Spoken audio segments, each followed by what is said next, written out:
Welcome to Fridge Finders, where I find random food in the fridge and make things with it. There was a lot of ginger that was going bad, so I'm going to be using tomatoes in the garden and ginger in order to make this super delicious ginger coconut curry.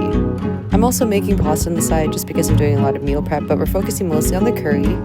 But one of the things I really love about this meal is that it's super easy, filled with all kinds of macronutrients and antioxidants, and it's all in one pot, so I don't have to do that many dishes after. In this episode, I'm using both garbanzo beans and chicken, but you can honestly just opt out for garbanzo beans for protein if you want a vegan version of this recipe, but both is great. Enjoy!